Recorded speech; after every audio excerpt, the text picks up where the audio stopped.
Indonesia merupakan suatu negara yang memiliki warisan-warisan budaya yang diturunkan secara turun-temurun ke suatu daerah. Salah satunya wilayah Bali. Bali merupakan salah satu pulau yang memiliki banyak sekali warisan budaya. Kami di sini hanya mengambil dari salah satu daerah di Bali, yaitu di Singaraja. Singaraja, tepatnya di Desa Nagespe, terdapat salah satu seniman pelukis yang melukiskan objek wayang ke atas kaca, yaitu Bapak Wayan Anawe. Om Swastiastu, Pak. Ya. Kami di sini dari SMK Negeri 2 Singaraja ingin mewawancarai Bapak mengenai lukisan kaca yang terkenal di Desa Nagespe ini. Ya, terima kasih. Perkenalkan mengenai nama Bapak, yaitu Bapak Wayan Anawe. Tepatnya berada di Desa Nagespe, Dusun Lor Margi, Banjarbabakan. Banjar Dinas Lor Margi, Banjarbabakan.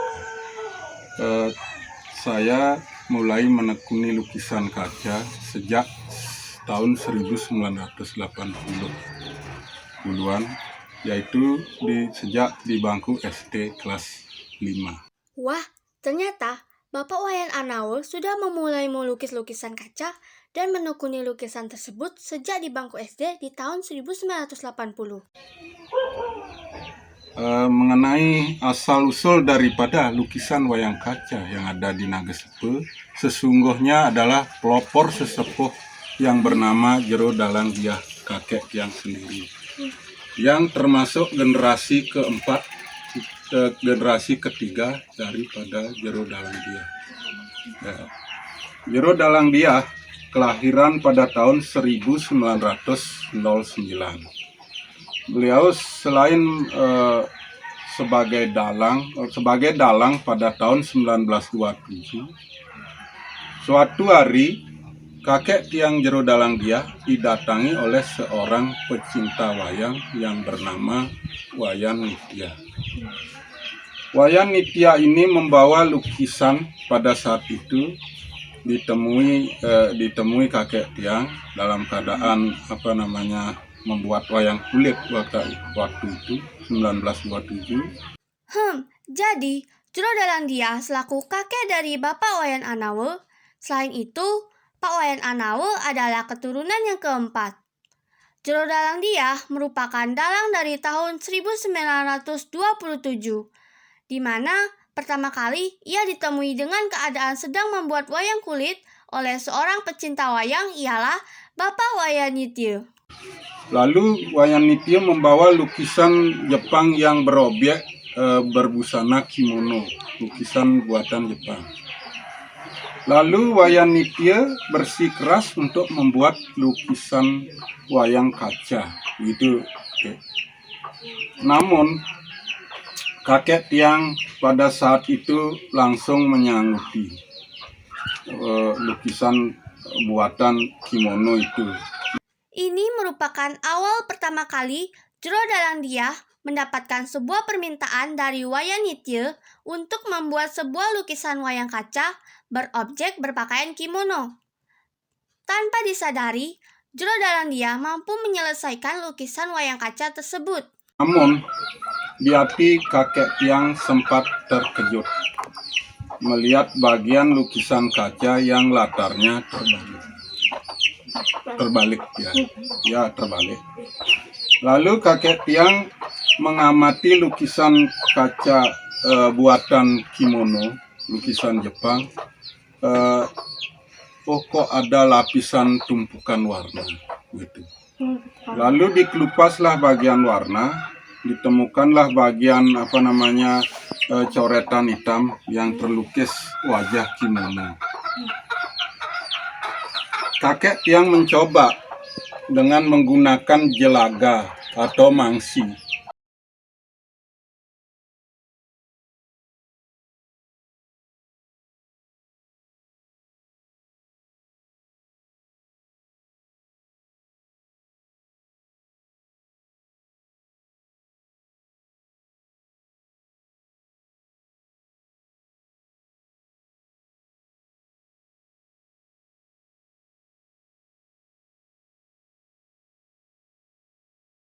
Seperti ini ukir-ukirannya. Lalu kakek tiang bagaimana cara mewarnai lukisan kaca ini, tumbuh pikiran lagi. Akhirnya lukisan itu diletakkan begitu saja karena warna apa nanti yang bisa dipakai. Lalu kakek tiang mencoba dengan cat air. Namun hasilnya begitu fatal dan tidak bisa jadi wayang. Luntur semua. Akhirnya pada suatu hari kakek tiang mengecat ram rumah. Ya, di atas ini ada ram rumah yang berisi ukiran. Gitu. Akhirnya tanpa disadari cat itu menetas di sebuah lukisan yang dilukis ini. Oh, ternyata cat inilah yang mampu melekat. Begitu di hati kakek tiang. Lalu dicobalah cat minyak. Ya, cat minyak. Hasilnya mau melekat. Nah, sekarang timbul lagi pertanyaan. Bagaimana cara membuat latar belakangnya? Rampunglah sebuah lukisan di dalamnya ini, tinggal backgroundnya. Kalau dulu disebut latar belakangnya. Timbul pertanyaan lagi. Akhirnya kakek tiang mengambil warna blok dengan biru. Biru, belum ada latar belakang apa-apa, setting pemandangan belum ada. Akhirnya suatu hari pada tahun 1970-an ada permintaan petani jeruk dari Bondalen. Dia ingin memesan biar lukisan kaca itu ada latar belakang setting pemandangan. Akhirnya dikerjakanlah setting pemandangan. Nah, dari tahun 1970-an itulah lukisan kaca sempat mengalir dengan derasnya. Lalu pada tahun 1970-an petani, selain petani jeruk juga petani kopi yang memesan, sama juga dengan setting pemandangan. Nah, terus berkelanjutan setting pemandangan terus-menerus dikerjakan dengan giatnya dan laris dijualnya. Lalu pada tahun 2000 kemarin banyak dosen-dosen seni rupa ke rumah Bapak untuk mengadakan penelitian untuk setting pemandangan itu biar bisa diganti dengan background yang lain gitu. Banyak sekali ide-ide dari mahasiswa Undiksa memberikan biar tidak dengan setting pemandangan aja, biar seperti ini ada teknik bercakap gitu. Teknik ya. Ini sebenarnya dulu dari kampus Undiksa lah yang memberikan ide-ide seperti ini. Akhirnya ini bisa laku terjual laris juga. Ya. Udah kemana saja dijual lukisannya ini, Pak? Kalau mengenai lukisan wayang kaca, tidak di daerah Bali saja, bahkan sampai keluar Bali, Jawa, bahkan sampai keluar negeri pemasaran. Namun pada saat COVID-19 kami di sini sempat macet total. Gitu. Lukisan tidak bisa terjual. Ya, gitu. Kalau di hari-hari sekarang ini sudah mulai normal gitu. Ya sudah mulai lancar ya, Pak? Ya mulai lancar. Bapak kalau membuat lukisan kaca ini tuh memerlukan berapa hari ya, Pak? Kalau lukisan kaca menurut besar kecilnya. Oh begitu. Ya kalau ukuran kecil ini bisa sampai 2 hari selesai sampai dibingkai. Kalau ukuran ini kan 30 kali 25 cm. Kecil.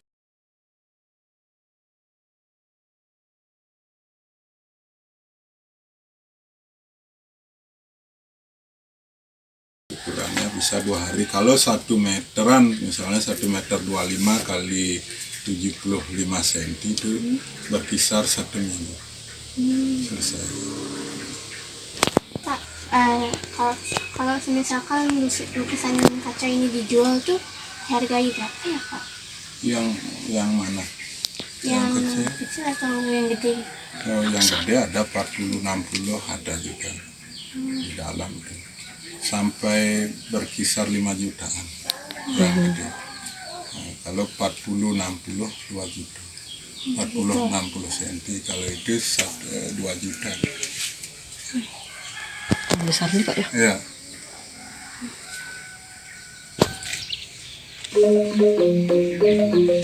Kalau boleh tahu, Bapak kecuali ngelukis wayang kaca, Bapak kegiatannya apa lagi?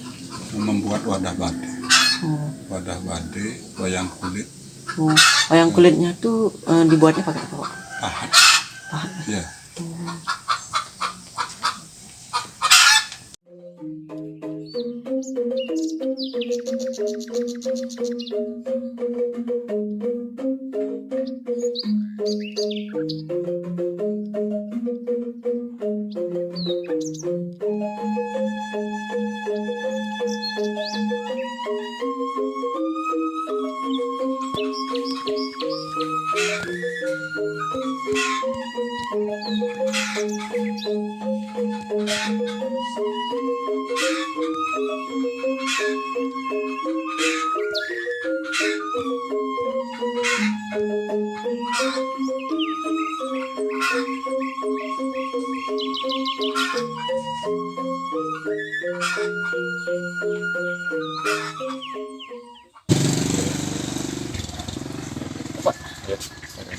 Kasih Bang.